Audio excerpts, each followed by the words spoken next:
கருவறையிலே கால் வைத்து நாள் தொட்டு மேடையிலே பூரிப்போடு நிற்கின்ற இன்றைய நாள் வரை நான் போகிற வழியெங்கும் நான் போகிற ஊரெங்கும் துணைக்கு தன்னுடைய இதயத்தையும் அனுப்பி வைக்கிற என்னுடைய தாய் தந்தையரின் பாதங்களை பணிந்து என்னுடைய பணியை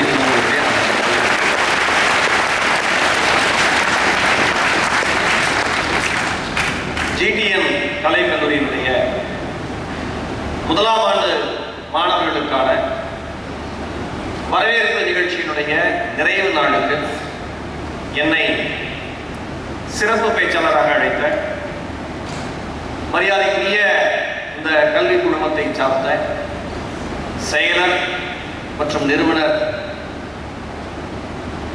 தாளாளர் மரியாதைக்குரிய ரத்னமையா அவர்களுக்கும் அலைபேசி வாயிலாக அன்பை பகிர்ந்து நீங்கள் இந்த நிகழ்வுக்கு வர வேண்டும் என்று அன்பு கோரிக்கை வைத்த மரியாதைக்குரிய இனிய சகோதரர் துரைரத்னம் அவர்களுக்கும் மேடையில் அமர்ந்திருக்கிற இந்த கல்வி குழுமத்தை சார்ந்த முதல்வர் உள்ளிட்ட அத்துணை அன்புள்ளவர்களுக்கும் பேராசிரியர்களுக்கும் மாணவர்களுக்கும் மாணவிகளுக்கும்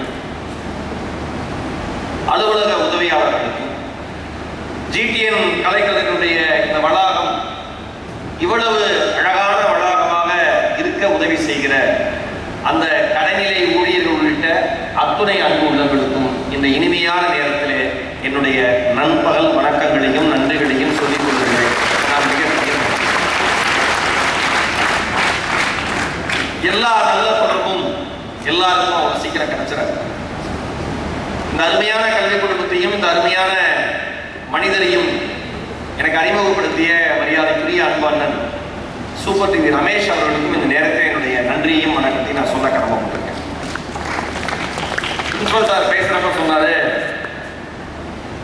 இவ்வளவு அமைதியான ஸ்டூடெண்ட்ஸ் வந்து எங்கேயுமே பார்க்க முடியாதுன்னு சொன்னோன்னா 4 பேர் சிரிக்கிறாங்க. நம்மளை நம்பியிருக்காங்க மச்சான், அமைதி. அடுத்து சொன்னாரு, இங்க வந்து படிப்பு கல்விங்கிறது வந்து செகண்ட் ஆப்ஷன் தேர்ட் ஆப்ஷன் தான். எங்களுக்கு முதல்ல வந்து ஒழுக்கம் அப்படின்னா ஒரு பையன் போச்சான்னு, அடுத்தது விளையாட்டு, மூணாவது தான் உங்களுக்கு வந்து கல்வின்னு சொன்னோட பிள்ளைங்கள்லாம் அப்ப இங்கேயும் ஜாலியா இருக்க முடியாது அடி.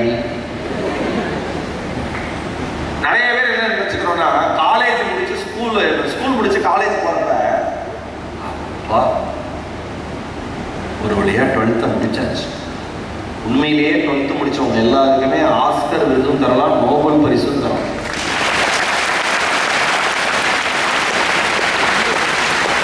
ஏன் இப்ப மேடையில் இருக்கிற ரத்னமையா உள்ளிட்ட மற்றவர்கள் படிக்கிறப்பையோ இல்ல நான் படிக்கிறப்பையோ இவ்வளவு மன அழுத்தம் கல்வி குறித்து எங்களுக்கு இல்லை. படிப்பு குறித்து இவ்வளவுதான் கிடையாது. உங்களுக்கு இயல்பாவே அழுத்தம் அதிகம். நீ 10th வந்துட்ட அப்படின்னாலே வீட்டுக்கு வந்து துக்கம் விசாரிக்க ஆரம்பிச்சுவாங்க. எத்தனாவது படிக்கிறான்? 10வது வந்துட்டான். 10வதா நான் பண்ண போறானோ, ஆரம்பமே வேடா. 11 12 வந்துட்ட, நீ மனுஷ லிஸ்ட்லயே இருக்க மாட்ட. ஏன்? படிச்சிரு, ஜெயிச்சிரு, படிச்சிரு. உங்கள் அம்மா அப்பா உன்னை நம்பி தான் இருக்காங்க, உன் குடும்பம் உன்னை நம்பி தான் இருக்கு, உன் பரம்பரை உன்னை நம்பி தான் இருக்கு. படிச்சிரு. படிச்சிடுறாங்க, 10வது நல்லா படி. இன்னும் சில பேர்லாம் 1200 1200 இன்னும் சொல்லிட்டு இருக்காங்க. அவன் படித்த காலத்தை எப்படியும் எல்லா மார்க் எடுத்துரு. அது எப்படி எல்லா மார்க் எடுக்க? சரி, ஜென்ரலா சொல்லி விடுறதுதான், படிச்சிரு படிச்சிரு, உற்றாத உற்றாத உற்றாத. நமக்கு ஒரு மாதிரி சலுப்பா இருக்கும். கரெக்டா 12th படிச்சு முடிக்கிறதுக்குள்ள நான் ஆளை விட்டுருக்கேன், எப்படியாவது நான் பாஸ் பண்ணி ஊருக்கு ஓடி வேண்டாம் அப்படின்னே நினைச்சிருப்பீங்க நீங்க. பாதி பேர் இதை விட்டுருங்க தயவு செஞ்சு, எப்படியாவது நான் கடை சேர்த்துறேன். இதுவே சொந்தக்காரன். நான் அடிக்கடி சொல்லுவேன் கரஸ்பாண்டன்ட் சார், நம்ம பசங்க வந்து நிறைய பேர் வந்து சொந்தக்கார கல்யாணத்துக்கு போறதுல, சொந்தக்கார காதுக்கு இதுக்கெல்லாம் போறதுல அம்மா அப்பால வருத்தப்படுறாங்கல்ல. நம்ம பசங்க எல்லா ஃபங்க்ஷனுக்கும் போக ரெடி, நம்ம பொண்ணுங்க எல்லா ஃபங்க்ஷனுக்கும் போக ரெடி. அதை போய் ஃபங்க்ஷன் மட்டும் அட்டன் பண்ண விட்டா போவான்.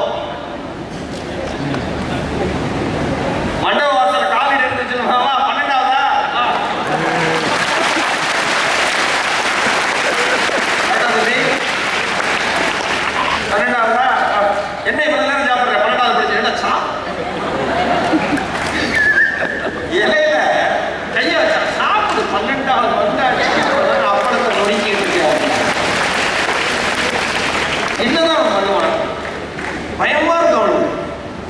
சரி, அம்மா அப்பா இல்லாம தனியா ஒரு இடத்துல போய் உட்காந்து சாப்பிட உட்காந்தா பக்கத்துல இருக்கிறவன் யாரு, அவர் பையனா அவர் பொண்ணா முடிஞ்சு போச்சு. தெரிஞ்ச ஆதார் கார்டு வந்து பக்கத்துல இருக்கு. திடீர்னு அழுகிற சத்தம் கேட்கும். உங்களுக்கு பயமா இருக்கு, எங்க இருந்து அழுக வருது, கல்யாணம் பக்கத்துல சாப்பிடணும். அவங்க அப்பா அவ்வளவு கஷ்டப்பட்டு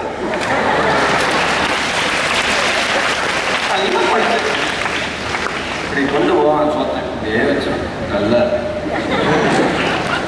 கல்யாணத்துக்கே வரலாம். கல்யாணத்துக்கு வராம வீட்டுல படிச்சான்னு வச்சுங்க, அம்மா அப்படியே கலெக்ட் ஆகி கிழிச்சிருவாரு.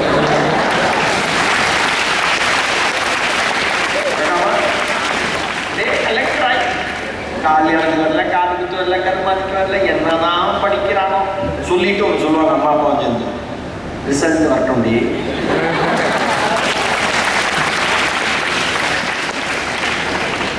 மேடம் சொல்றாங்க, கரெக்டா சொல்றாங்க சார், ஏன் மேடம் ரிசல்ட் வரட்டும் டி அப்படி என்னத்த ஒரு வருஷமா கிழிச்சேன்னு பாருங்க. ரிசல்ட் வந்துடுச்சு.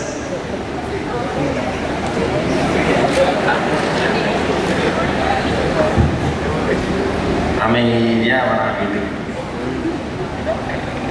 ரிசல்ட் வந்துருச்சா? அது வரைக்கும் 12வது படிக்கிறேன், டிஸ்டர்ப் பண்ணாத, பால் பாக்கெட் வாங்கிக்கோமா. 12வது படிக்கிறேன், பால் பாக்கெட் வாங்க முடியாது.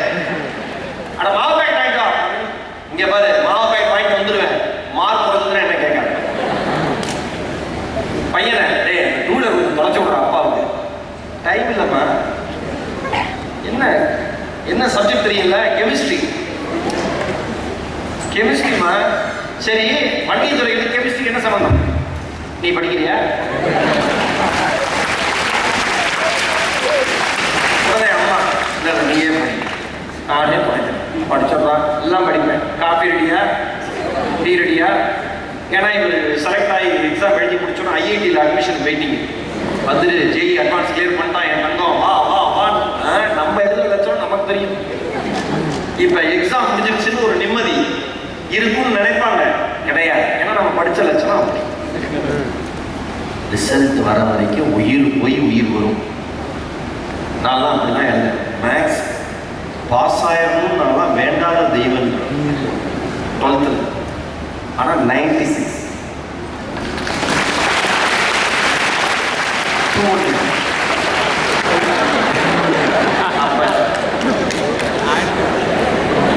உடனே சந்தோஷம். அதாவது நான் 96 சொன்னப்ப கை தட்ட ஆளுகளை விட 200 பேர் சொன்னா சிரிச்சாளுங்க. இதான் நம்ம ஊர். அடுத்தவன் தோத்தோன்னா நமக்கு ரிசல்ட் வந்துருச்சு அப்படி, நம்ம ஃப்ரெண்டுக்கு ரிசல்ட் வந்துருச்சு, நம்ம ரிசல்ட்டை பத்தி என்ன கவலை? என்னடா அப்பாவுக்கு அவன் நம்ம நண்பன்ல, அவன் கேட்பான் நீ எவ்வளோ, ஏ நீ சொல்றா. முதல்ல கேட்டுக்குவாங்க 2 பேரும், பாஸ்ல பாஸ். ரொம்ப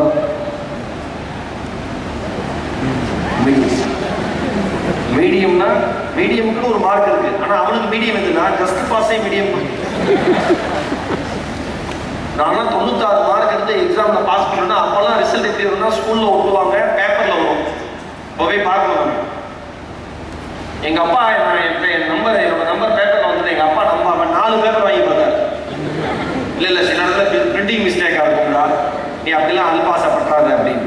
அப்படிலாம் ரிசல்ட் வந்தாலும் ஒரு பதட்டம், மார்க் வந்தாலும் ஒரு பதட்டம். கடைசியா காலேஜ் அட்மிஷன் கிடைச்சாச்சு. நீங்க யோசிச்சு பாருங்க, 1வது இருந்து 8வது வரைக்கும் ஒரு அழுத்தம் கிடையாது, 9th வரப்போ ஒரு அழுத்தம் அதிகமாகுது, 10th 11th வரப்போ இன்னும் அதிகமாகுது, 12ஆம் வகுப்பு வரை அழுத்தம் கூடுதலா மாறுது. இவ்வளவு அழுத்தம் இருக்கு. சமுதாயம் முழுக்க உங்களை பார்க்கிற அத்தனை பேருமே படி படி படி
பர்சனாலிட்டிலேயே ஈரோடு மகேஷுக்கு ஒரு தனியான ஒரு இமேஜ் இருக்கு. என்ன, இப்போ அவர் படிச்சவங்க அப்படின்னு ஒரு இமேஜ் இருக்கு. அந்த இமேஜை சம்பாதிக்கிறது சிரமம். எல்லாரும் தான் படிச்சிருக்காங்க, ஆனா படிச்சதை சொல்றதும் மாணவர்களுக்கு பேசுறது. நான் நிறைய பேருக்கு பேசுறேன், நான் அடிக்கடி சொல்லுவேன், நீங்க எல்லாருமே நீங்க யங் ஜெனரேஷன் அவ்வளவு குறை சொல்லுவாங்க, இவங்க எல்லாருமே சூப்பர். அண்மையில சிஎம் கமிஷன் கூட சொன்னேன், இவங்க எல்லாருமே சூப்பர். ஒரு இளைஞரை கூட குறை சொல்ல முடியாது, அவன் தனியா இருக்கிற வரைக்கும். ஒரு பையனை தனியா கூப்பிட்டு பேசினாருன்னா கரஸ்பாண்டன்ஸா அசந்துருவாரு. எனக்கு தெரிஞ்சு ஜிடிஎன் காலேஜை காப்பாற்ற வந்த பரமாத்மாவே இவன் தான் நினைப்பார். அவ்வளவு ஒழுக்கமா பேசுவான். சரிங்க சார், வணக்கம் சார், சரிங்க சார். இந்த பிள்ளையை கூப்பிடுங்க, அன்னை தெரசாவின் மறு உருவமாகவும். சரிங்க மேடம், ஓகே மேடம், பண்ணிடுறோம் மேடம். எல்லாம் இதே கூட 4 பேர் சேரட்டும். கரஸ்பாண்டன்ஸ் ஆச்சரியப்படுவார். இவன் வந்தா காலேஜை காப்பாத்திடுவான்னு நினைச்சோம். தனியா வரப்ப குரூப்பா வரப்ப அவர் நினைப்பார், இவன் இருந்து காலேஜை காப்பாத்தினா போதும், காலேஜ் வந்தா அப்படி மாறிடலாம். ஏன், நம்ம நண்பர்கள் என்னைக்குமே கண்டு உளவியல் ரீதியா மனுஷனோட மனசு நல்லது நோக்கி அவ்வளவு சீக்கிரம் அட்ராக்டே ஆகாது. இது உனக்கும் கிடையாது, எனக்கும், எல்லாருக்கும். கெட்டதுதான் ஈஸியா அட்ராக்ட் ஆகும், கெட்டது நோக்கி தான் ஈஸியா அட்ராக்ட் ஆகும். அது உங்க வயசுல ரொம்ப சீக்கிரம். நீ கரெக்டா ஹேண்டில் பண்ணிட்டு வருவ. பக்கத்துல ஒருத்தன் எங்க வெட்டி எங்க முடிச்சானே தெரியாம ஒரு மண்ணையில வருவான். அவனை பார்த்துட்டு இதான் ஸ்டைல்னு நீ நினைப்ப.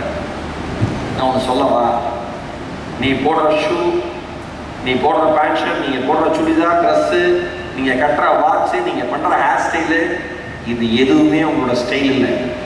உங்கள் தலைமுறையில் என்னால் தான் என் தலைமுறை மாறியது என்று சொல்கிற மாறி ஸ்டைல் உலகத்துல வேற எதுவுமே கிடையாது. அதுதான் முக்கியம். ஆனா நாம எதுவும் இன்ஸ்பயர் ஆயிடுவோம்.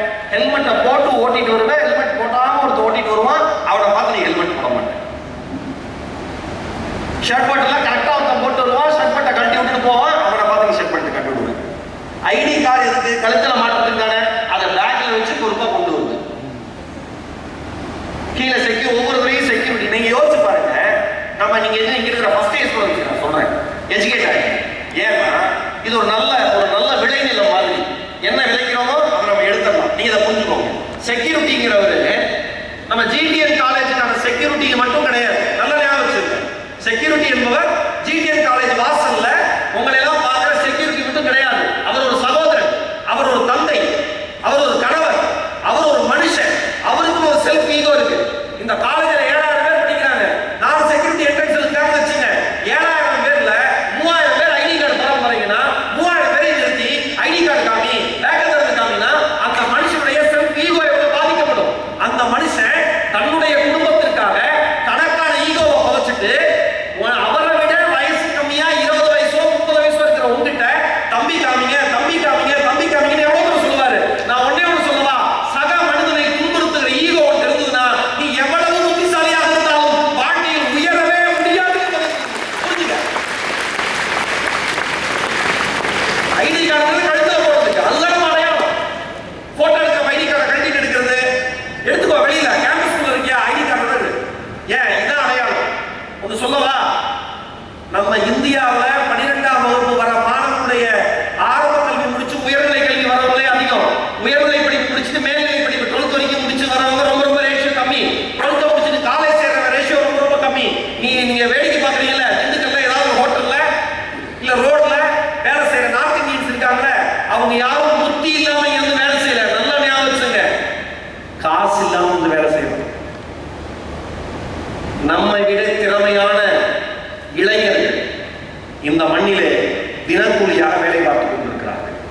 வருமானம் இல்லை, ஆனா இங்க சூழல் இருக்கு. கரஸ்பாண்டன்ட் வந்து ஒரு பையன் டிராயிங் கொடுக்குறான், திருநெல்வேலி பையன் நிக்கில், கரெக்டா? எங்கடா வந்துருக்க? நிக்கில் சபரீஸா? நிக்கில் சபரீஸ் உட்காருங்க. வந்து டிராயிங் கொடுக்குறான். கொடுக்கோட சேர்மன் சொல்றாரு, கரஸ்பாண்டன்ட் சொல்றாரு, என்ன சொல்றாரு? 50%. நான் சொன்ன நல்ல ஐடியாவா இருக்கு சார். இப்போ நல்ல டேலண்ட் இருக்கிற பிள்ளைங்களாம் யோசிக்கும் பசங்கள்லாம் நாம இதாக பண்ணியிருக்கலாமோ. 50% ஆகும் கிடைக்கும். கொடுக்குறாங்களே உதவித்தொகை. இந்த உலகத்துல ஹெல்ப் பண்ண எல்லாருமே ரெடி. நல்லா ஞாபகம் வச்சுக்கோங்க, தகுதி வளர்த்துக்கிட்டா. உண்மையா இல்லை, நீ 12th ஒரு 95% வாங்கிட்ட, நீ நினைச்ச படிப்பு மாதிரி எடுக்க முடியல. ஆனா நான் 95% வாங்கியிருக்கேன் சார், நான் நினைச்ச படிப்பை எடுக்கணும்னு போய் உதவி கேட்டா உதவி செய்ய அத்தனை பேர் இருக்கு.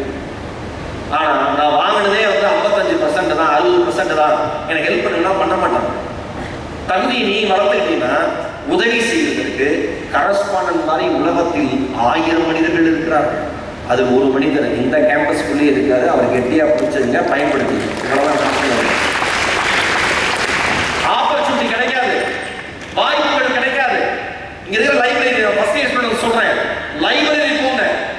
எந்த மாணவன் நூலகத்திற்குள் அதிக நேரத்தை செலவிடுகிறானோ அந்த மாணவன் வாழ்க்கையில் வெற்றிகளை சீக்கிரம் அடைவதற்கு பயணம் செய்கிறான் என்ற அர்த்தம். ஞாபகம் லைப்ரரி போய் பாரு. நான் காலேஜ் டேஸ்ல லைப்ரரியில மட்டும்தான் இருப்பேன், பெருமையா சொல்லுவேன். அன்னைக்கு ஒரு இன்ஜினியரிங் காலேஜ் போய் கரஸ்பாண்டன்ட் சார், ஒரு பையனுக்கு வருஷத்துக்கு 68 லட்சம் சம்பளம் கிடைச்சோம். இன்ஜினியரிங் முடிச்ச பையன் 68 லட்சம்.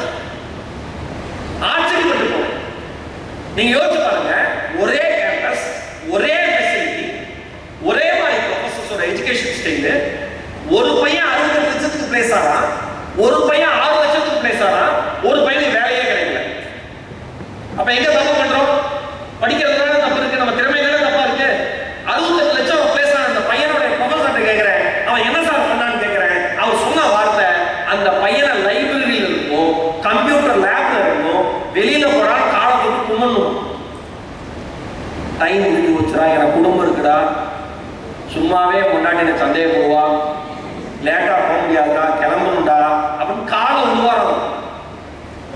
லைப்ரரியிலே அப்படிதான் படிச்சுக்கிட்டே இருப்பான், ஏதாவது எக்ஸ்ட்ரா பேப்பர்ஸ் ஒர்க் பண்ணிக்கிட்டே இருப்பான். எங்கெங்கயோ காம்படிஷன் இருக்கலாம், இவன் போய் சப்மிட் பண்ணுவான் பிரின்சிபல்ட்ட கேட்டுட்டு.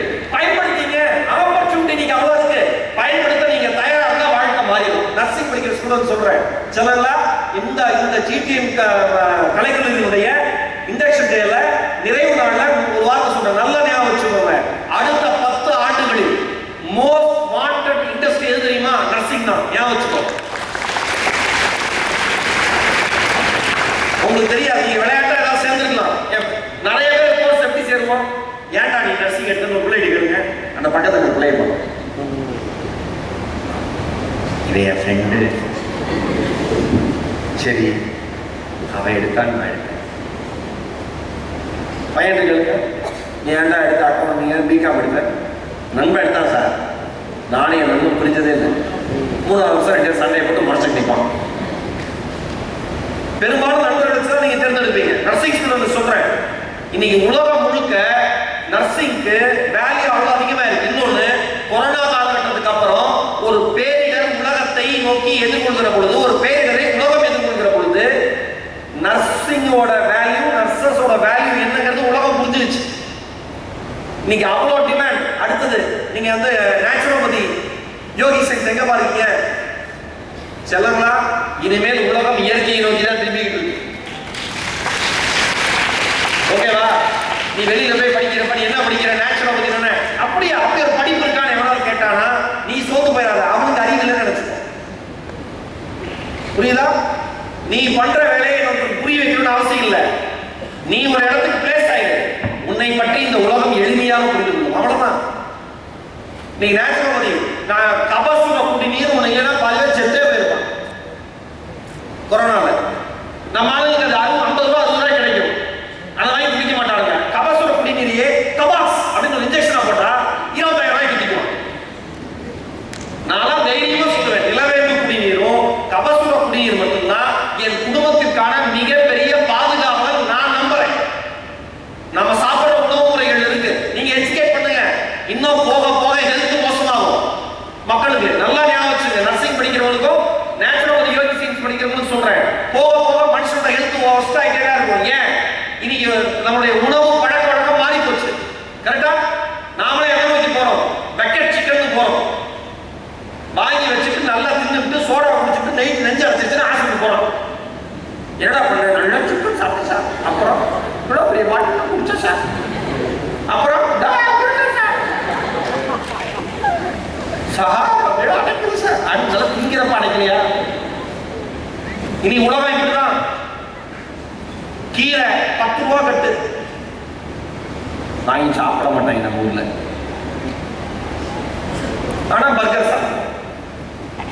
இவ்வளவு பெரிய பண்ணை வச்சுட்டு வாயை அண்டா மாதிரி குழந்து அதை கடிச்சு பார்க்கவே நீ சாப்பிட்டு என்ஜாய் பண்ணி. எதுக்கு எவ்வளவு லிமிட் இருக்குல்ல, அதான சொல்ற. நேச்சுரோபதிக்கும் யோகி சயின்ஸ்க்கும் உடல் மீது கவனம் இனிமேல் மனிதர்களுக்கு அதிகரிக்கும். நீங்கள் படிக்கிற படிப்பிற்கான வேல்யூ ஒவ்வொரு நாளும் அதிகமாகி கொண்டே போகும். ஆனா நீங்க என்ன பண்ணணும்னா 10 பேர் இல்ல 100 பேர் இல்ல 1000 பேர் நம்ம செய்யற வேலையை செஞ்சாலும் நான் அதுல தனியா ஸ்பெஷலா எப்படி செய்யறேங்கிறத பொறுத்துதான் உங்களோட வேல்யூ இருக்கு. வேற எதுவும் ஆர்ட்ஸ் அண்ட் சயின்ஸ் மேஜிக் பண்ணலாம் தான். நானும் ஆர்ட்ஸ் காலேஜ் படிச்ச ஸ்டூடெண்ட் தான். தமிழ் தான் எடுத்து படித்தேன். பிஇ தமிழ் எடுத்து படித்தேன். நான் தமிழ் எடுத்து படிக்கிறப்ப எம்ஏ வந்து 1984 முடிச்சவனுக்கே வேலை கிடைக்கல. இத்தனை வருஷம் கழிச்சு நீங்க தமிழ் எடுத்து படிச்சு என்ன செய்ய போறேன்னு கேட்டவன் எல்லாருமே டிவிக்கு மேல வந்து கை தட்டுற ஆடியன்ஸா மாறி இருக்கான். நான் பேசிட்டு இருக்க ஆளா மாறி இருக்கேன். புரியுதா? எதை பத்தி யோசிக்காதீங்க. நீங்கள் எதை எடுத்து படிக்கிறீர்களோ அதை வைத்து எப்படி பறக்க முடியும் என்று யோசிங்க. ஏன் தமிழ் படிச்சா வாத்தியாரா போக முடியுமா? நான் ஸ்பீக்கரா தான் போகணும்னு நினைச்சேன். 8ஆம் வகுப்பு படிக்கிறப்பயே நான் கல்லூரி போறப்ப தமிழ் தான் எடுத்து படிக்கணும் ஒரு ஆர்வம் எனக்குள்ள இருந்தது. தமிழ் தான் எடுத்து படிச்சேன். எங்க அண்ணனும் எங்க அப்பாவும் ஒரு 30 ரூபாய் கேட்டாங்க. உனக்கு ஓகேவா? உனக்கு ஓகேவா? எனக்கு ஓகே ஓகே நான் படிக்க வைக்கிறேன். ஆனால் ஒருவேளை வாழ்க்கையில் வெற்றியோ தோல்வியோ அதற்கான பொறுப்பை நீடா எடுத்துக்கணும். எங்க அப்பா ஓகேப்பா நான் எடுத்து படிக்கிறேன்னு. நீங்க எங்க அப்பா சந்தோஷப்படுறாரு. எங்க அப்பா சாதாரண கவர்மெண்ட் ஆடிட்டர். ஒரு செருப்பு கூட அவர் வந்து எனக்கு தெரிஞ்சு இதுக்கு மேல தைக்க முடியாது. அவ்வளவு தூரம் செருப்பு தைச்சதுக்கு அப்புறம் தான் புது செருப்பு மாத்துவாரு. இன்றைக்கு என் தந்தையும் என் தாயையும் ஒரு ராஜா போல ராணி போல வாழ வைத்துக் கொண்டிருக்கிறேங்கிற கர்வம் எனக்கு இருக்கு. ஈரோட்ல குமார் செக்ஷன் ஒன்று இருக்கும். எனக்கு நல்லா ஞாபகம். இன்னும் அந்த கடையில இருக்கா எனக்கு தெரியல. 25 ரூபாய்க்கு சட்டை கொடுப்பாங்க. எங்களுடைய தீபாவளி பற்றிய சண்டை தான் நடக்கும். எனக்கு எங்க அண்ணனுக்கு அம்மா கல்யாணம் கொடுத்துட்டு எங்க அப்பா எதுவுமே இல்லாம இல்ல ஏற்கனவே இருக்கு எனக்கு கல்யாணத்துல வச்சு கொடுத்த வேட்டி இருக்கு ஏற்கனவே போடாத சட்டை இருக்குன்னு போடுவேன். இன்னைக்கு கொண்டு கொடுக்குற ஒரு பிராண்டட் ஷர்ட் 12,000 ரூபாய். அப்பா போடுங்க பாரு 12,000 ரூபாய் சொன்னா நெஞ்ச முடிச்சுட்டு போயிடுவாரு. போடுங்க பாரு எவ்வளோ கேட்பாரு. 1000 ரூபாயா? ரொம்ப அதிகம் தான் பாரு. 1000 ரூபாய்க்கு ஏன் ஒவ்வொரு ரூபாயும் உழைத்து சேர்த்து படிக்க வைத்த மனிதன் பணத்தோட வேல்யூ உங்களுக்கு தெரியும். முக்கியமான ஒரு விஷயம் ஃபர்ஸ்ட் சொல்றேன். 1 ரூபாயை கூட அனாவசியமாக ஏமாற்றி உங்கள் பெற்றோரிடமிருந்து வாங்கி கொண்டு வராங்க. ஈவன் சிங்கிள் ரூபி மிகப்பெரிய வேல்யூ. ஏமாத்தாங்க அம்மா. உனக்கு ஏதாவது செலவு இருக்கா? வெளியில போய் பார்ட் டைமா ஒர்க் பண்ணி பாரு. 100 ரூபாய் சம்பாதிக்கிறது எவ்வளவு கஷ்டம்னு அப்பா மட்டும்தான் தெரியும்.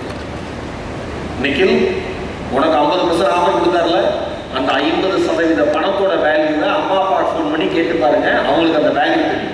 3rd இயர் முடிச்சு நீங்க போறப்ப நான் ஃபர்ஸ்ட் இயர் இண்டக்ஷன் நிறைவு நாள்ல இந்த பையனுக்கு 50% கல்வி கட்டண தள்ளுபடி கொடுத்தேன். இன்னைக்கு இந்த பையன் அச்சீவ் பண்ணியிருக்கான்னு அடுத்த வர ஃபர்ஸ்ட் இயர் ஸ்டூடெண்ட்ஸ்ட கரஸ்பாண்டன்ஸ் ஆகும் பிரின்சிபல்ஸ் ஆகும் அவ்வளோ மகிழ்ச்சியா சந்தோஷமா பேசணும். அவ்வளோ தூரம் சின்சியரா இருந்து நீங்க அச்சீவ் பண்ணணும். ஓகேவா? அவங்க உட்காரு. ஒருவரை பாராட்டுகிற பொழுது அதை தகுதிப்படுத்திக் கொள்கிற திறமையும் பக்குவமும் அறிவும் நமக்கு வேணும். ஓடுங்க, சம்பாதிக்க பாருங்க. எத்தனை பசங்க விருதுநகர் ஏரியால சுத்தி இருக்கிற ஏரியால எங்க வீட்டு சைடு சென்னை பக்கமே காலையில பேப்பர் போடுறான், காலேஜ் போயிடுறான், மறுபடியும் வரான், வேலை பார்க்கறான், கிடைக்கிற நேரத்தில் படிக்கிறான், 85% 90% எடுக்கிறான். எப்படி அவனால முடியுது? எந்த வேலைக்கு போல எல்லா வசதி இருக்கு. அம்மானு கூப்பிட்டு திரும்ப ஒரு ஆளு, அப்பானு கூப்பிட்டு திரும்ப ஒரு ஆளு, இருக்கிறதுக்கு ஒரு வீடு, சுற்றி போட்டா சுத்துறதுக்கு ஒரு ஃபேனு, எல்லா பேசிக் ஃபெசிலிட்டி இருந்துட்டு படிக்கலைன்னா அது நம் தவறே ஒழிய அடுத்தவர்கள் தவறு அல்ல. நம்புங்க. ஸ்வஸ்திகா ஒரு பொண்ணு ஈரோட்ல கவர்மெண்ட் ஸ்கூல்ல படிக்கிற பொண்ணு. இப்ப 12th ரிசல்ட் வந்துச்சு. 600க்கு 535 மதிப்பெண்கள். அவங்க அம்மா ஒரு டீ கடை வச்சிருக்காங்க. அப்பா உடம்பு சரி. காலையில எந்திரிச்சு டீ கடைக்கு போய் வேலையை பார்த்துட்டு ஸ்கூலுக்கு போகிறது பிள்ளை. ஸ்கூல் விட்டு வந்தோன்னா மறுபடியும் நைட் 8 மணி வரைக்கும் டீ கடையில் வேலை முடிச்சதுக்கு அப்புறம் 8 மணிக்கு மேல 8 மணிக்கு மேலதான் படிக்கவே ஆரம்பிக்கும். அவங்க அப்பா தொலைக்காட்சி சேனல்கள்லாம், டிவி சேனல்ஸ்லாம் வந்து இன்டர்வியூ எடுக்கிறப்ப அழுதுகிட்டே அவங்க அப்பா சொல்றாரு, எனக்கு உடம்பு சரியில்லை, நான் கொஞ்சம் என் பிள்ளைக்கு சப்போர்ட் பண்ணியிருந்தேன்னா அவள் கடையில் இருக்கிற நேரம் கம்மியாக இருக்கும், ஒருவேளை அவள் கடையில் இருக்கிற நேரம் கம்மியாக இருந்தா இவன் எல்லா சப்ஜெக்ட்லையுமே சென்டம் எடுத்திருப்பா, ஸ்டேட் ஃபர்ஸ்டே வந்திருப்பா, இவன் மார்க் கம்மியானதுக்கு நான் தான் காரணம்னு அவங்க அப்பா அழுதுகிட்டே சொல்றாரு. அந்த பொண்ணு அழுகுது, இல்லப்பா அதெல்லாம் ஒன்றும் இல்லப்பா, நான் தானப்பா படிக்கிறேன். அந்த பொண்ணு அழுகுது. இதை சொல்லுகிற பொழுது எனக்கு எமோஷன் ஆகுது. என் அருமை மாணவர்களே, மாணவிகளே, அன்பு தம்பிகளே, தங்கைகளே, நீங்கள் நன்றாக இருக்கிற பொழுது, நீங்க ஏதாவது ஒன்று அச்சீவ் பண்ணதுக்கு அப்புறம், நீங்க ஏதாவது ஒன்று சாதிச்சதுக்கு அப்புறம், உங்களை பற்றி உங்களுடைய பெற்றோர்கள் அடுத்தவர்களிடம் சொல்லுகிற பொழுது ஒரு துளி கண்ணீர் வரும்ல, அந்த கண்ணீருக்கு விலை மதிப்பே இல்லை. நீங்கள் அவ்வளவு சாதித்திருக்கிறீர்கள் என்றார்.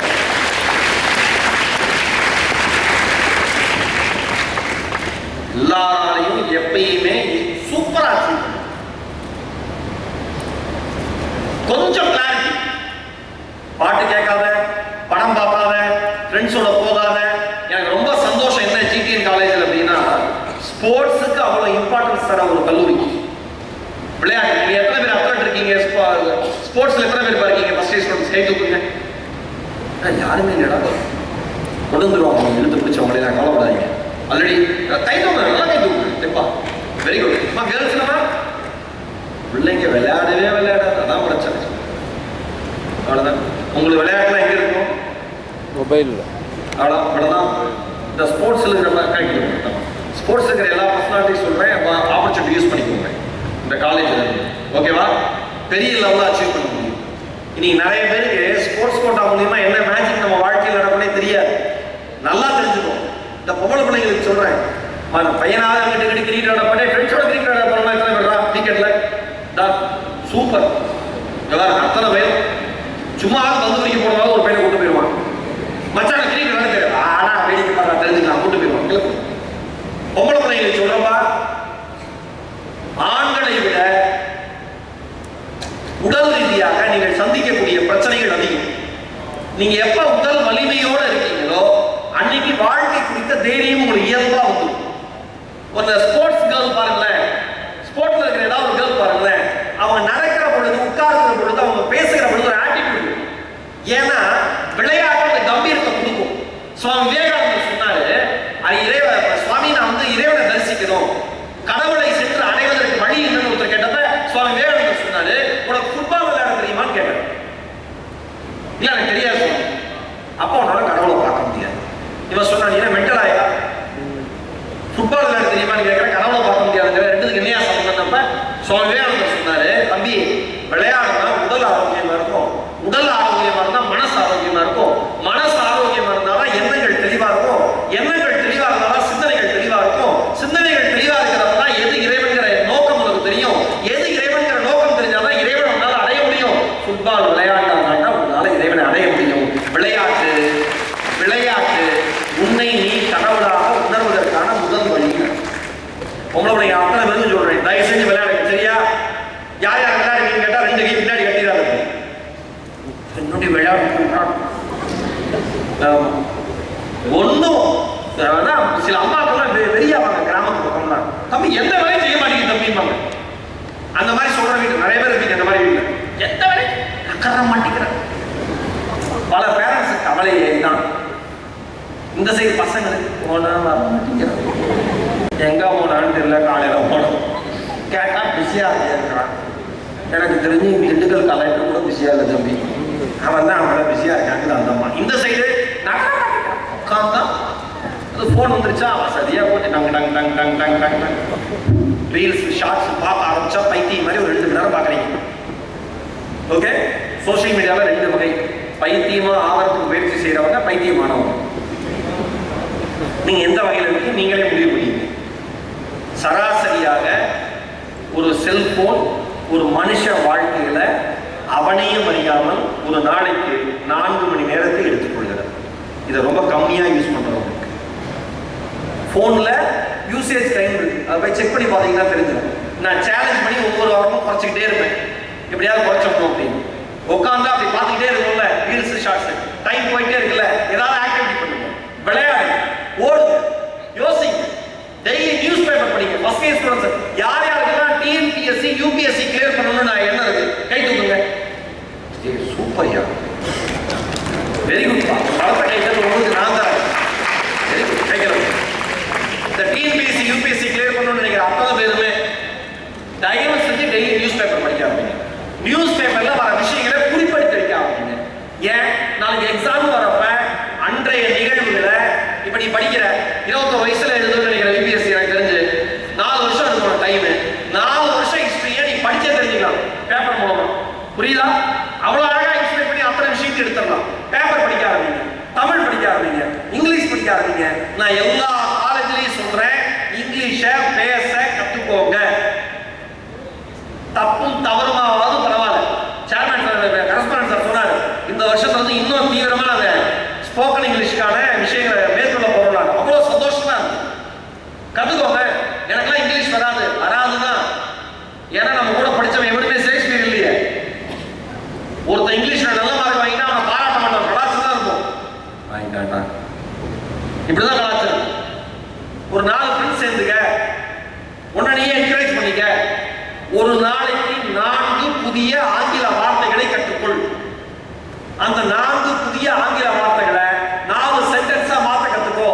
ஈஸியா கண்ணு 4 வார்த்தை கத்துக்கலாம். ஈஸி தானே? உட்காந்து 40 நிமிஷம் படி, 1 நேரம் படி. பிராக்டிகலா சொல்றேன். 4 வார்த்தை கத்துக்கோ. அந்த 4 வார்த்தையை பிராக்டிகலா லைஃப்ல எப்படி சென்டென்ஸா யூஸ் பண்ணலாம் கத்துக்கோ. யூஜி முடிச்சு போறப்ப உன்னோட ப்ரொஃபசருக்கு ஈக்குவலா உன்னால பேச முடியும். நான் எழுதி தரேன். ஆனா கன்சிஸ்டன்சி, தொடர்ச்சியான முயற்சிகள். புரியுதா? அதை மட்டும் ஃபாலோ பண்ணு.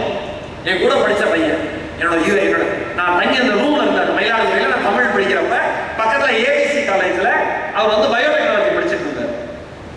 கோதண்டராமன் பேர், திருத்துறைப்பூண்டி. அவர் டெய்லி 4 இங்கிலீஷ் வேர்ட் கத்துக்கிட்டு அதை சென்டென்ஸா பார்த்துவார். நாம எல்லாம் கடாய் வந்துட்டாண்டா வேர்ட்ஸ்வொர்த், வந்துட்டாண்டா ஷேக்ஸ்பியர் ஓடுவாங்க ரூம்ல எல்லாம் தெரிஞ்சு. மச்சான் வா, இன்னைக்கு நான் கத்துக்கிட்ட 4 வார்த்தை, மச்சான் வா கூட்டு சொல்லிக்கிட்டே இருப்பான். தெரிச்சு ஓடுவோம். தெரிச்சு ஓட்ட யாருமே தெரிச்சு ஓட்டான் வாழ்க்கையில். எதை பத்தியும் கவலைப்படாம கத்துக்கிட்ட கோதண்டராமன் இன்றைக்கு பல லட்சங்கள் சம்பாதிக்கிற மனிதனாக மலேசியாவில் வாழ்ந்து கொண்டிருக்கிறார். பிராக்டிகல் எக்ஸாம்பிள் சொல்றேன். அவர் செலக்ட் ஆனதுக்கு ஒரே ரீசன் என்ன தெரியுமா? இங்கிலீஷ் நாலேஜ் மட்டும்தான்.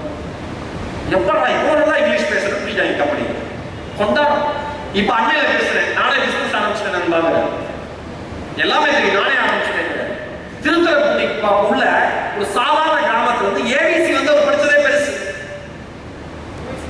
அங்கிருந்து கிளம்பி எல்லாத்தையும் கத்துக்கிட்டு மலேசியா போய் அங்கேயே செட்டில் ஆகி இன்னைக்கு தனியா பிசினஸ் பண்ற அளவுக்கு வளர்ந்துருக்காங்கன்னா மொழி தான், வேற ஒண்ணுமே இல்லை. நீங்கள் முயற்சி எடுத்தா முடியாது எதுவுமே கிடையாது. பண்ணிருக்க. ஆர்சிபி எவ்வளவு கிண்டல் பண்ணாங்க ஐபிஎல்ல, கரெக்டா? எத்தனை பேர் சிஎஸ்கே ஃபேன்ஸ்? நான் உட்பட ஆல்மோஸ்ட் எல்லா சிஎஸ்கே ஃபேன்ஸ். கரெக்டா? ஜெயிச்சுனா நாம என்ன சொல்லுவோம்? சிஎஸ்கே ஜெயிச்சுனா என்ன சொல்லுவோம்? பாத்தியா தோத்துச்சுனா அடுத்த தடவை பண்ணிடுவோம். தோனி நின்னாலே போதுண்டா, இல்ல நம்மள நம்மளே சமாதானப்படுத்திடுது. கரெக்டா? ஆர்சிபி வந்துட்டானுன்னா சிஎஸ்கே எல்லாம் சேர்ந்து காய்ச்சி தந்துடும். ஒரு ஆடியன்ஸ் ஆர்சிபி கோச் நீ யோசிச்சு பாருங்க. 18 வருடங்கள் ஒரு அணி எந்த வெற்றியும் பெறாமல் அதே போட்டியில் ஆடிக்கொண்டே இருந்தது. 18வது வருஷத்துல ஆர்சிபி ஜெயிச்சது. விராட் கோலியை செலிப்ரேட் பண்ணாங்க, எல்லாரையும் செலிப்ரேட் பண்ணாங்க. இந்த விஷயத்தெல்லாம் தூக்கி ஓரமா போட்டுருங்க. ஆனா நீங்க நினைச்சுக்க வேண்டிய ஒரே ஒரு விஷயம் தெரியுமா? வெற்றி என்பது திறமை இருக்கிறவனுக்கு கூட சீக்கிரம் கிடைக்காது என்பதை நம்புங்க. வெற்றி என்பது திறமை இருக்கிறவங்களுக்கே சீக்கிரம் கிடைக்காது நம்புங்க. அதுக்கு மிகப்பெரிய உழைப்பு தேவைப்படும், கன்சிஸ்டன்சியான முயற்சி தேவைப்படும். ஏன் 10 வருஷம் 15 வருஷம் ஆச்சு, இனிமேல் ஐபிஎல் விளையாடலாம், கோலி வெளியில போயிருக்கலாம், என்ன வேணா யோசிச்சிருக்கலாம். தோனி 40 வயசு ஆயிடுச்சு, இனிமேல் இந்த கிரவுண்ட் நிக்கிறது தகுதியில யோசிக்கலாம். ஆனா மேஜிக் ஸ்டம்பிங் சொல்ற மாதிரி பேட்ஸ்மேன் நினைச்சு பார்க்கறதுக்குள்ள ஒரு ஃபிராக்ஷன் ஆஃப் செகண்ட்ல ஸ்டம்பிங் பண்ற ஒரே ஆள் விமர்சனங்களை வெளியிட்டு வரதான் செய்யும். தூக்கி போட்டு ஓடிட்டே இருங்க. சுனிதா வில்லியம்ஸ் எத்தனை பேருக்கு தெரியும்? யாரு திண்டுக்கல்ல சூப்பர் மார்க்கெட் வச்சிருக்க அம்மாவா? யாருப்பா? விண்வெளி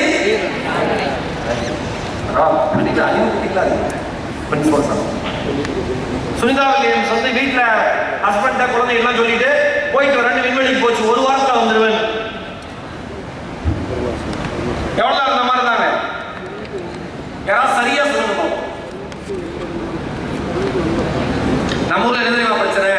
இதெல்லாம் சைக்காலஜி தான்.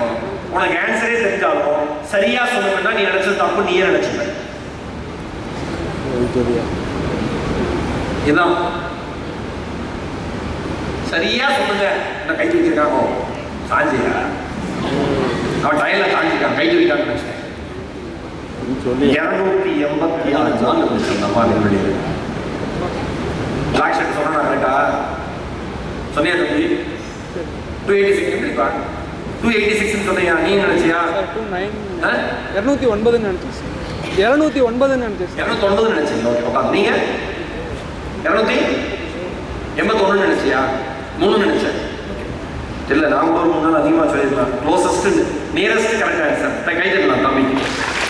சரி சொல்லிருக்கலாம் அப்படின்னு அவனே சொல்லிக்கிறான். சொல்லிட்டு இருந்துச்சு. சரியா தப்போ ரைட்டோ நான் ஒன்னே சொல்றேன். ஒரு கேள்வி உன்னை நோக்கி வருகிற பொழுது நீ சொல்லுகிற பதில் சரியோ தவறோ கவலைப்படாத. எழுந்து நிற்கிற துணிவு உனக்கு இருந்ததுனாவே நீ வாழ்க்கையில் முதல் அடியிலே எடுத்து வச்சுட்ட சக்சஸை நோக்கி நடத்தோம் ஜெயிச்சோம். 286 நாள் இருந்துச்சு. நீ யோசிச்சு பாருங்க. வழக்கமான உணவு இல்லை, வழக்கமான உடை இல்லை, எழுந்து நடக்க ரோடு கிடையாது, இடம் கிடையாது, எதுவுமே கிடையாது. நார்மல் லைஃப் மாதிரி 286 நாள் இருந்துச்சு. அந்த அம்மா வருமா வராதானே அவங்க சந்தேகம் இருந்துச்சு. முதல் 3 வாரம் எல்லாம் பரபரப்பா பேசினாங்க. அதுக்கப்புறம் நாமளே எப்படி ஆயிட்டோம்னா பேப்பரை திறப்போம், இன்னும் அந்த அம்மா உயிரோடு இருக்கு. ஓகே சிரிச்சுட்டு அந்த அம்மா இறங்கி வந்துச்சு. நாம என்ன கத்துக்கணும் தெரியுமா? நீ வழக்கமா இயங்குற நிலைமையில இருந்து உன்னால இயங்க முடியாம கிட்டத்தட்ட 1 வருஷம் ஒரு இடத்துல முடங்கி போனாலும் உயிரோட இருப்ப. நீ நம்பினா நீ உயிரோட இருப்ப. ஜெயிக்க முடியும் நீ நம்பினா ஜெயிப்ப. ஓட முடியும் நீ நம்பினா ஓடுவ. இவ்வளவுதான். இதான் ஆர்சிபி சொல்லி தருது, இதான் தோனியும் சொல்லி தராரு, இதுதான் சுனிதா வில்லியம்ஸ் சொல்லி தராங்க. சவுத் ஆப்பிரிக்கா கேப்டன் யாரு? டெஸ்ட் மேட்ச் கேப்டன் சத்தமா பவுமாவும் சொல்லி தந்தது இதுதான். உயரம் குறைவு. அடுத்த பிளேயரை நிமிர்ந்து பார்க்கணும். அந்த ஆள் அடிச்சு அடியில டெஸ்ட் மேட்ச்ல 10 மேட்ச்ல 9 ஜெயிச்சுட்டா 1-1 ட்ரா. தூக்கி போட்டு பபுள் கம் மாதிரி மென்னு சாப்பிட்டு போயிட்டே இருக்கான் ஆப்போனன்ட் டீம். டேய் பவுமா உள்ளுக்குள்ள வந்தா முதல்ல பார்த்து சிரிச்சவெல்லாம் இப்ப பயப்படுறான். அடுத்த கப்பா அடிச்சுட்டு போயிடுவானோன்னு. எவன் உன்னை பார்த்து சிரித்தானோ அவன் உன்னையே வாழ்ந்து காமிக்கிற மாதிரி ஒரு வெற்றி இந்த உலகத்தில் வேற எதுவுமே இல்லை. அதை செய்ய நம்ம கல்வி உதவித்தொகை கரஸ்பாண்டன்ட் கொடுக்குறாரா? கரெக்டா பயன்படுத்து. நியூசிலாந்துல ஒரு பையனோட ஹிஸ்டரி நான் சொல்றேன். காலையில ஒரு பையன் எடுக்கிறான், அம்மா டே எந்திரான்னு. அம்மா எழுப்புறதுக்கு முன்னாடியே அந்த பையன் எந்திரிச்சிடறான். கோழி கூவுறதோ அவன் எந்திரிக்கிறதும் டெய்லி கரெக்டா இருக்கும். காலை எந்திரிப்பான், வயல் வேலைக்கு போவான், எல்லா வேலையும் முடிப்பான், கிளம்புவான், ஸ்கூல் போவான், காலேஜ் போவான். போறதுக்கு முன்னாடி அம்மா சாப்பிட்றாங்கிறாங்க, வேண்டாமா ஏகப்பட்ட வேலை இருக்கு முடிச்சுட்டு காலேஜ் போறதுக்கு முன்னாடி சாப்பிட்டு போறேங்கிறான். இவனோட ரொட்டீன் இதுதான். ஒரு ஒரு எளிமையான விவசாய குடும்பம். அவனுக்கும் கொஞ்சம் சொந்த நிலம், ஏகப்பட்ட குழந்தைங்க, எப்படியாவது சர்வை பண்ணணும்னு ஓடிட்டே இருக்கிற பையன். அவனுக்கு விவசாயமும் பிடிக்கும், படிக்கவும் பிடிக்கும். இந்த மாதிரி ஒரு பையன். அந்த பையன் எப்பயுமே ஏதாவது ஒரு புதுசா கண்டுபிடிக்கணும் அப்படிங்கிற ஆராய்ச்சியில தன்னை ஈடுபடுத்திக் கொண்டே இருக்கிற ஒரு நபர் அந்த பையன். அவ்வளவு ஆசை உண்டு சயின்ஸ் மேல. ஏதாவது ஒரு இனோவேட் பண்ணணும், இனோவேஷன் நோக்கி போயிட்டே இருக்கணும்னு ஏதாவது ஒரு கண்டுபிடிக்கணும்னு நினைச்சுக்கிட்டே இருக்கும். அந்த பையன் நம்ம அம்மா சொல்றாங்க, இது நாள் வரைக்கும் நீ படிச்சது கல்வி உதவித்தொகையில தான். நீ இதுக்கு அடுத்து வெளியில போய் படிக்கணும்னு ஆசைப்படுற. கல்வி உதவித்தொகை கிடைச்சா மட்டும் போடா தம்பி. எர்னஸ்ட் ஒரு பேர், உதவித்தொகை மட்டும் கிடைச்சா போட எர்னஸ்ட், எல்லாம் போகாதன்றாங்க. ஓகே மாட்டேன். திடீர்னு ஒரு அனௌன்ஸ்மெண்ட் வருது. என்ன அனௌன்ஸ்மெண்ட்னா, இங்கிலாந்து நியூசிலாந்துல இருக்கிற ஒரே ஒரு பையனுக்கு ஸ்காலர்ஷிப், யார் வேணா அப்ளை பண்ணலான்னு. சந்தோஷம் எர்னஸ்ட். ஆகான்னு சொல்லி சடசடன்னு எழுதி அப்ளிகேஷன் போடுறாரு. கன்ஃபார்மா கிடைக்கும் நம்பர். பதிலும் வருது. மன்னிக்கவும், ஆக்லாந்தில் இருக்கிற ஒரு நபருக்கு, ஒரு மாணவருக்கு இதற்கான ஸ்காலர்ஷிப் கிடைச்சிருச்சு, உங்களுக்கு இந்த முறை வாய்ப்பு தவறி போனது அப்படின்னு வருது. சரி ஓகே அப்படின்னு லோக்கலே ஒரு ஆசிரியர் வேலை பார்த்துட்டு விவசாயத்தெல்லாம் பார்த்துட்டு இருக்காரு. கல்யாணம் நிச்சயம் ஆகுது. நான் கல்யாணம் பண்ணி போகிற பொண்ணுகிட்ட சொல்கிறாரு, நான் ஹையர் ஸ்டடீஸ் முடிச்சுட்டு வந்து தான் கல்யாணம் பண்ணுவேன், நீ வெயிட் பண்ணுறதா தான் வெயிட் பண்ணுங்கிறாரு. சில பேர் படிக்கிறப்பே பண்ணிடுறான். நாம் ஏன் உருப்படுறதுல அவன் ஏன் உருட்டான்னு தெரியுதுல்ல. என் உயிரே அவங்க தான் சார். அப்புறம் அவங்க தான் சார், அவங்க இல்லாமல் வாழ முடியாது சார். எனக்கு என்ன ஆச்சரியம், நான் சோறு இல்லாமல் தான் வாழ முடியாது, சொரணை இல்லாமல் வாழ முடியாது. இது ரெண்டும் இல்லாமல் நீ வாழணும்னு ஆசைப்படுவேன். நான் தனி கேட்டகரி, நான் வரேன். அதுக்கப்புறம் நேராக எவரெஸ்ட் கதைக்கு வருவோம். சொல்றாரு, அவர் மட்டும் வழக்கமான வேலையை பார்த்துட்டு இருக்காரு. ஒரு நாள் வயல் வெளியில உருளைக்கிழங்கு எடுத்துக்கிட்டு இருக்கிறப்ப அவங்க அம்மா மார்த்தா ஓடி வராங்க. ஓடி வந்து, தம்பி ஒரு குட் நியூஸ் தாங்கிறாங்க. என்னம்மா அப்படின்னு கேட்கிறாரு. டேய், நீ எந்த ஸ்காலர்ஷிப் அப்ளை பண்ணையோ அந்த ஸ்காலர்ஷிப் உனக்கு கிடைச்சிருச்சுங்கிறாங்க. அவனுக்கு புரியல. என்னம்மா சொல்றேன்? ஆமா, நான் இந்தானாங்கிறாங்க. தந்தை கொடுக்குறாங்க. ஏற்கனவே செலக்ட் ஆனாலும் ஒரு பையன் ஆப்லாந்து இருந்து அந்த பையன் வரலையா.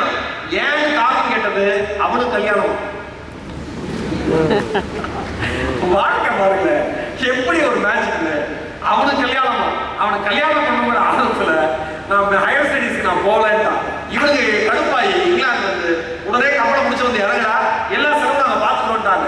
போறதுக்கே வசதி இல்லை. கடனை உடனே வாங்கி கப்பலை முடிச்சு போய் இறங்கி அந்த மனுஷன் பல மேஜிக்கை பண்ணாரு. ஓகேவா? அந்த மனிதர் பெயர் தான் எர்னஸ்ட் ரூதர்ஃபோர்ட். 1908 நோபல் பரிசை பெற்ற மாபெரும் அறிவியல் அறிஞராக மாறி அணுயியலின் தந்தை என அழைக்கப்படுகிறார் எர்னஸ்ட் ரூதர்ஃபோர்ட். அவர் வெறும் சாதாரண மனுஷன் இல்ல. அவருக்கு கீழே 11 பேரை நோபல் பரிசு வாங்க வச்சார். அவரோட ஸ்டூடெண்ட்ஸ், அவரோட கைடன்ஸ் 11 பேரை நோபல் பரிசு வாங்க வச்சார். ஒன்னே ஒண்ணு இருக்கிற அத்தனை பேருமே நல்லா புரிஞ்சுக்கோங்க. கிடைத்த வாய்ப்பு தவறி போன போதும் தன்னுடைய ஆர்வத்திலிருந்து அவர் விலகவே இல்லை.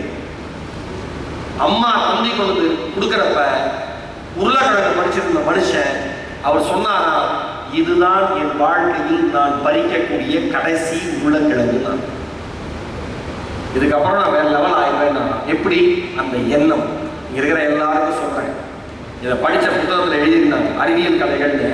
என் சொக்கன் நினைக்கிற ஆத்தர், நீ படிங்க, அருமையான புத்தகம். அதில் அவர் எழுதியிருக்காரு, வயலோ அறிவியலோ, நல்லா இந்த வாசகத்தை மனசோட ஆழத்தில் போட்டு வச்சுங்க. வயலோ அறிவியலோ விதைத்தது மட்டும்தான் முளைக்கும் என்பதை இங்க இருக்கிற அத்துணை பேரும் தெளிவாக வேற எதுவும் கிடைக்காது. இந்த கரெக்டா இந்த ஹார்மோன் மாறுபாடு வரும் பாருங்க, சேஞ்ச் ஆகும் பாருங்க. இந்த ஃபர்ஸ்ட் இயர்ல வந்து இந்த யூஜி முடிக்கிற வரைக்கும் நீ ஒரு பர்சனலா நீ ஒரு ஹீரோ மாதிரி ஹீரோயின் மாதிரி தான் ஃபீல் பண்ணிப்பேன். தப்பே கிடையாது, படிக்க ஜாலியா இருக்கும். ஆனா ஹீரோ ஹீரோயின் மாதிரியே நடந்து கொண்டு மட்டும் நினைக்காது. வாழ்க்கை பப்பர காண்பு. பாட்டை கேட்கறியா, ரசிக்கிறியா, ஜாலியா கேட்டு என்ஜாய் பண்ணிட்டு போயிரு. இந்த பாட்டு எனக்காகவே எழுதின மாதிரி இருக்கு, அந்த படம் எனக்காகவே எடுத்த மாதிரி இருக்கு. அந்த படத்துல நடிச்சுன்னா அந்த பாட்டு பாடினவங்க எழுதுனவங்க எல்லாமே அடுத்த ப்ராஜெக்ட் போயிட்டாங்க.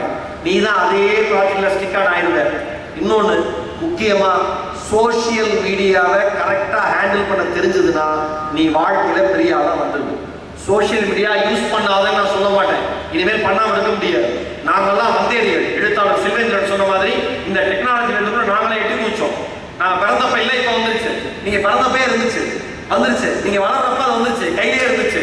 எதுவுமே மாற்ற முடியாது. சோசியல் மீடியாவை கவனமா இருக்கு. நான் எப்பயுமே சொல்லுவேன், ஏதாவது ஒரு ப்ரொஃபைல் இருந்து ஏதாவது ஒரு ரெக்வஸ்ட் உன்னோட ப்ரொஃபைல் வந்ததுன்னா எக்ஸைட் ஆயிடாத ப்ளீஸ். ரெக்வஸ்ட் கண்ணு, தமிழ்நாடு முழுக்க, இந்தியா முழுக்க நடந்த விஷயங்களை உதாரணமா சொன்னா நீ இன்னைக்கே எல்லா சோசியல் மீடியா அக்கௌண்ட்ல இருந்து வெளில வந்துருது. பயமுறுத்த விரும்பல, எச்சரிக்கை விரும்பல. ஒரு சகோதரனா யாராவது ஒருத்தர் உன்னோட ப்ரொஃபைலுக்கு ஹேக் அனுப்பிச்சா அது யாருன்னே தெரியலன்னா நீ என்ன பண்ணணும்? அந்த ஹேக் ரிப்ளை பண்ணணுமா பண்ணக்கூடாதா? பண்ணக்கூடாதா சொன்னா பசங்க ஓகே, இயல்பாவே அவங்களுக்கு ஏதோ ஒரு விதத்தில் அவன் அப்படியே தேடி வந்துடும்னு வச்சுக்க. ஏன்னா கூட இருக்கிற ஃப்ரெண்டு அப்படி ஏதாவது மச்சான் என்னடா ரிப்ளை எப்பாடா நோட்டிப்பாடா பண்ணுவாங்க. புரியுதா? நீங்களா எமோஷனல் சிக்னஸ் அதிகம் பெண்களுக்கு. ஏன்னா உங்க நேச்சர் அந்த மாதிரி இயல்பா எல்லாத்தையும் உடனே கொஞ்சம் கேரளா உடனே பாண்டிங் ஆகிடும். உடனே பாட்டி ஹாய் ரமேஷா. மனசுக்குள்ள பட்டாம்பூச்சி யாரா இருக்கும், ப்ரொஃபைல் போய் பார்ப்போம். இவ்வளோ ஸ்மார்ட்டா இருந்தா அவ்வளோ எடிட் பண்ணியிருக்காங்க. இப்ப நீ நல்லா இருக்க, நீ ஒன்னா எவ்வளோ எடிட் பண்ணியிருக்க, அதே மாதிரி தான் அவன் அதை எடிட் பண்ணியிருப்பான். ஹாய் அமைச்சு விட்டு ரிப்ளை வருமா வராதா, வருமா வராதா, மறுபடியும் ஹவ் ஆர் யூ. அவ்வளவுதான், நம்மளை காப்பாற்ற ஒரு தேவதூதன் வந்துட்டாங்க. வெரி குட், இனிமேல் லைஃப் சூப்பர் அப்படின்னு நினைச்சு 6 மாசத்துல போயிடும். ஏன்னா அவன் உடம்புக்கு ஹாய் அனுப்பல, உன்ன மாதிரி 10 பேருக்கு ஹாய் அனுப்பிச்சிருக்கான். எந்த ப்ரொஃபைல ஹாய் ரிப்ளை வருதோ அந்த ப்ரொஃபைல் அனுப்புவோம். அதே மாதிரி தான் பசங்களுக்கு, ஒரு பையனுக்கு இன்னொரு பையனே ஹாய் அனுப்பிச்சிருக்கான். பொம்பளை போட்டோ போட்டு சார், அந்த பையன் ஃபுல்லா 2 வருஷம் கழிச்சு சொல்லியிருக்கான், மச்சான் பாவமா இருக்குது அவனை நினைச்சான்னு இருக்கான்.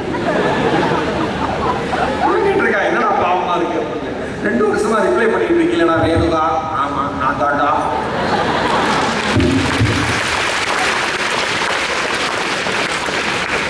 இவன் சொல்றான், என்னடா இப்படி பண்ணிட்ட, ஜாலியா இருந்ததுடா, எனக்கும் ஆள் இல்லை உனக்கும் ஆள் இல்லை. ஒரு ஃபேக் இன்னொரு ஃபேக்கோட பேசிட்டு இருக்கு. ஹாய் நம்ம சொல்ல சந்தோஷப்படாத, உன்னை காப்பாற்றுறத அப்படியே ஆபத்து பாண்டவன் அவன் தான் பறந்தவன் நினைக்காத. ஏதோ ஒரு ஃபேக் ப்ரொஃபைல் தள்ளிடு.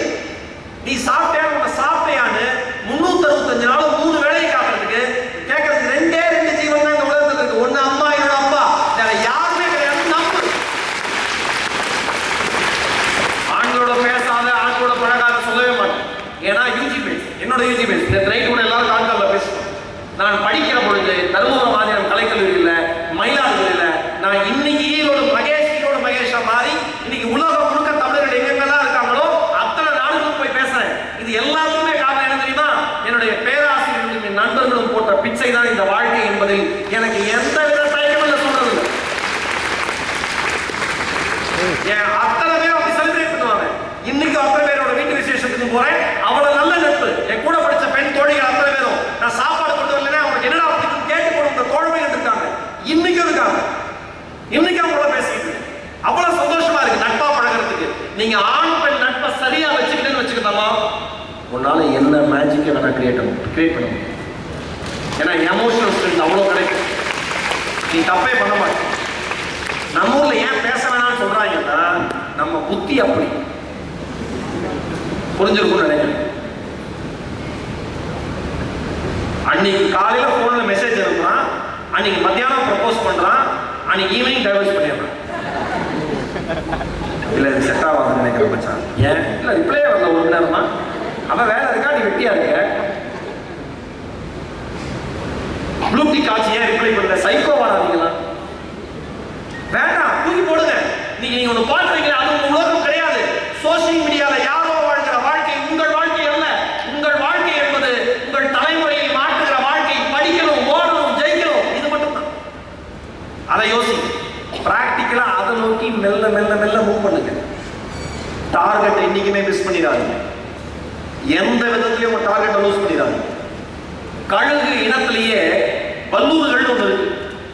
வல்லூர் 40 வருஷம் உயிர் வாழும் மினிமம். தாடிக்கார வல்லூர்கள். அதனுடைய உணவு என்ன தெரியுமா? வெள்ளாடு இருக்குல்ல, அந்த வெள்ளாடுல இருக்கிற கால் எலும்பு மஜ்ஜை தான் உணவு. ரொம்ப பிடிச்சு சாப்பிடும், எலும்பையே சாப்பிடும். அதுக்கு ஈஸியா டைஜஸ்ட் ஆகிடும், பிரச்சனை கிடையாது. அதனுடைய உடல் அமைப்பு அந்த மாதிரி, சீரக மண்டலம் அந்த மாதிரி, பிரச்சனையே கிடையாது. அந்த 50 மீட்டர் இருந்து 100 மீட்டர் பறந்து போகும் அந்த வல்லூர் கழுகு.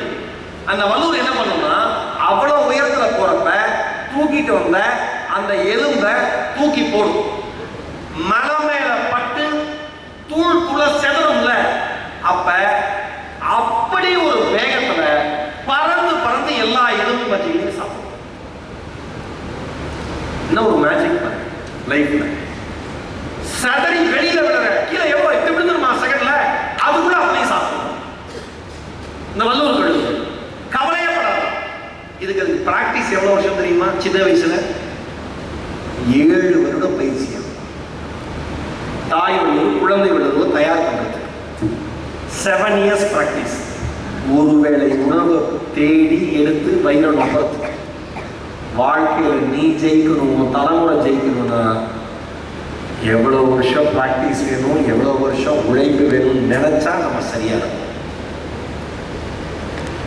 வீட்டுல இருந்து கிளம்பி நீ காலேஜ் வரப்ப அம்மா அப்பா நினைக்கிற ஒரே ஒரு விஷயம், என் குழந்தை போகுது, படிக்க போகுது, படிச்சுட்டு வந்துடும். அந்த எண்ணத்தின் மீது எப்பொழுது பிழை நிகழ்கிறதோ அன்றைக்கு உன் வாழ்க்கை சறுக்கு பாதையை நோக்கி சென்று கொண்டிருக்கிறது என்று அர்த்தம். நான் விளையாட்டா சொல்ல, இங்க இருக்கிற எல்லாருக்கும் சொல்றேன், உங்கள் தாயும் தந்தையும் படுகிற வேதனை ஒருபோதும் உங்களுக்கு தெரியாது. கரஸ்பாண்டன்ட் சார் பேசுறப்ப சொன்னார்ல, எல்லா வேலையும் பண்ணிட்டு எதுவுமே பண்ணாத மாதிரி இருப்பார் அப்பான்னு. உண்மை அதுதான்.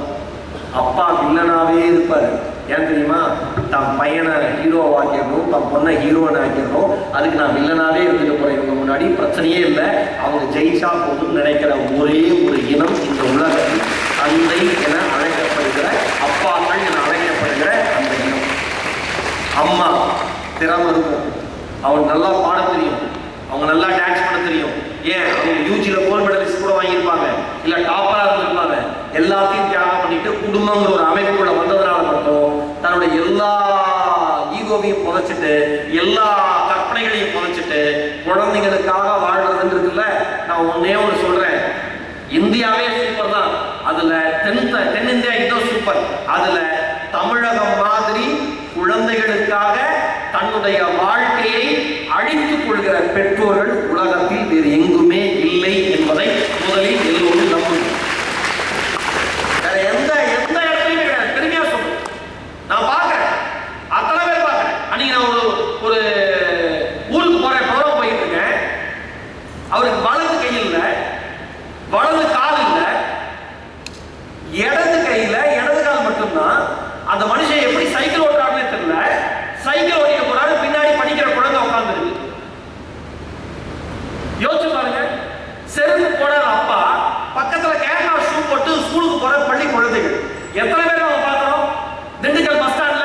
அதனால சைனால என்ன பண்றாங்கன்னா, அவங்க அப்பாக்கள் வேலை செய்கிற இடத்துக்கு போய் ரியலா வீடியோ எடுத்து ஸ்கூல்ல டிவில எல்இடில போட்டு காமிச்சாங்க.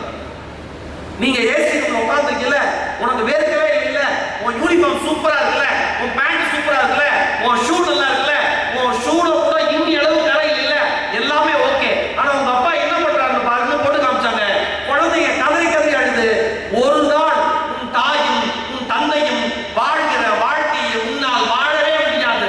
அப்படிப்பட்ட வாழ்க்கையை வாழ்ந்துதான் அவர்கள் உங்களை வாழ வைக்கிறார்கள் என்பதை புரிந்து கொண்டாலே இறைவனுடைய ஆசீர்வாதம், இயற்கையினுடைய ஆசீர்வாதம் பரிபூர்ணமாக உங்களுக்கு கிடைக்கும். ஓகேவா? எனக்கு பிடிச்ச நடிகர் ஃபர்ஸ்ட் டே ஃபர்ஸ்ட் ஷோ போயிடும். நீ சம்பாதிச்சு 200 ரூபா 200 ஓவா சம்பாதிச்சு நீ போ. நீ சம்பாதிக்க ஆரம்பிச்சுன்னா டைம் இருக்காது, போக மாட்டேன். இதே மீடியா இண்டஸ்ட்ரியில இருந்து சொல்றேன், யாரை கொண்டாட வேண்டும், யாரை கொண்டாடக்கூடாது என்பதில் தெளிவாக இருங்கள். நீங்கள் பார்ப்பதும் பார்ப்பவர்களும் உண்மையில் அவர்கள் அது கிடையாது என்பதை நம்புங்கள். எதை நீங்கள் நம்பவில்லையோ அவர்கள்தான் உங்கள் நம்பிக்கைக்குரிய நட்சத்திரங்கள். வீட்டில் இருக்கிறவங்க அதை நம்புங்க. இதை டிஃபரன்ஷியேட் பண்ண கற்றுக்கிட்டீங்கன்னா வாழ்க்கையில நீங்க அடுத்த லெவல் நிச்சயமா போயிருவீங்க. திரையில் தெரிகிற மனிதர்களை கொண்டாடுகிற அளவுக்கு தரையில் நமக்காக வாழ்கிற மனிதர்களை நாம் கொண்டாடுவதே இல்லை என்பதுதான் இந்த உலகத்தில் மாபெரும் சோகம். கொண்டாட கற்றுங்க. அம்மா அப்பா செலிப்ரேட் பண்ணுங்க. அம்மா அப்பாட்ட போய் சொன்னா பண்ணுங்க. 1 ரூபா காசு கூட அதிகமாக வாங்காதீங்க. பார்ட் டைமா ஒர்க் பண்ணி உங்களால் படிக்க முடியுது என்ன இருக்குதுன்னா, பார்ட் டைமா ஒர்க் பண்ணி படிங்க. ஓ ஸ்காலர்ஷிப் கிடைக்கல, ஃபர்ஸ்ட் செமஸ்டர் நல்ல மார்க் வாங்கிட்டீங்க, கரஸ்பாண்டன்ட் சார் போய் பாருங்க. சார் எங்கள் அப்பாவோட சூழல் இருந்தால், எங்கள் அம்மாவோட சூழல் இருந்தால் பேங்க்ல கடன் கூட வாங்க முடியாது சார், அந்த மாதிரி குடும்ப பொருளாதாரம் சார், ஆனால் நான் படிக்க ரெடியாக இருக்கேன் சார், உங்களால் என்ன பண்ண முடியுமா சார், பண்ணுங்க சார் சொல்லுங்க. யூஜி முடிச்சுட்டு இதே காலத்தில் கேம்பஸ் இன்டர்வியூல பிளேஸ் ஆகிட்டு சம்பாதிச்சுட்டு உங்களுக்கான தொகையை அடைப்பதற்கு நான் தயாராக இருக்கிறேன்னு அவர்கிட்ட போய் கம்பீரமாக பேசுகிற வார்த்தைகளுக்கு யார் சொந்தக்காரர்களோ அவர்கள் நிச்சயமாக வாழ்க்கையில் உயர்வீர்கள்